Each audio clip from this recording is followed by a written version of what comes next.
एक जुना pressure cooker.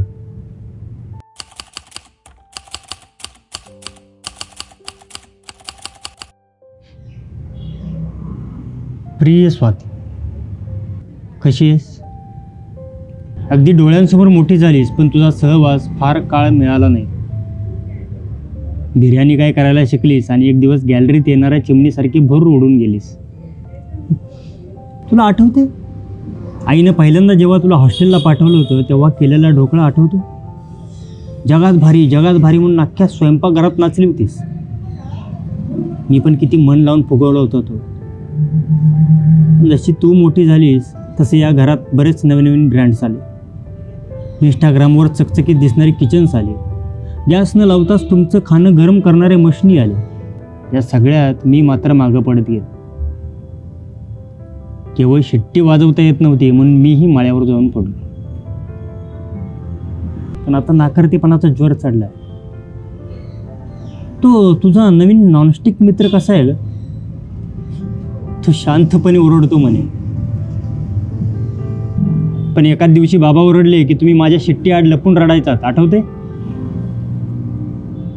सुखदुःखाच्या कित्येक गोष्टी बडबडायच्यात. सगळं मिस करतोय मी. तुझ्या आईनं 2008च्या दिवाळीत मला घरी आणलं तेव्हा आजीला किती आनंद झाला होता. तिचे मोदक असो, तुझं पनीर, प्रत्येक पदार्थ मन लावून शिजवला. पण आताशा मला माझीच अवस्था बघवत नाही. अंगावर गंज चढलाय. डोक्यावरचं टोपण निघेनासा झाल्यावर तुझ्या बाबांनी मारलेल्या ठोक्याचे गावही त्या गंजामध्ये नाहीसे झाले. सगळ्या आठवणी पुसट होण्याआधी प्लीज एकदा स्टूलवर चढ आणि मला खाली घे. अगं तुझ्या कुटुंबासाठी मी उपयोगाचा नसेन, पण मला खात्री आहे स्वाती, रिसायकलिंग केल्यानंतर मी आणखी एका स्वयंपाकघराचा सुपर हिरो बनू शकतो. तुझे बाबा आळशी आहेत ग, आणि ते तसे सारखे बिझी असतात. त्यांना नाही जमणार. तुला विनंती करतोय, स्क्रॅपडील ॲप डाउनलोड कर, पिकअप बुक कर. अगं मला न्यायला माझी जीवाभावाची माणसं येतील. आणि खरं सांगतो, आता तीच काय ती माझ्या उरल्या सुरल्या जीवनाची आशा आहे. शेवटचा काही काळ मी माझ्या शिट्टीमधून तुम्हाला हेच सांगण्याचा फार प्रयत्न केला, पण तुम्ही तुमच्या आयुष्यात खूप व्यस्त होता.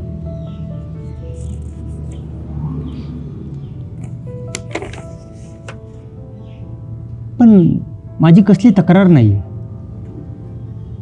आता स्क्रॅपडीलची वारी करण्याची वेळ आहे.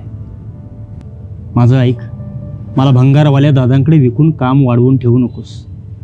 अगं माझ्यातलं ॲल्युमिनियम ही माती दूषित करेल. बाकी तू समजूतदार आहेसच. आजपर्यंत एकत्र जगलेल्या प्रत्येक आठवणीसाठी खूप खूप थँक्यू. तुझा सिक्रेट कीपर, एक जुना प्रेशर कुकर.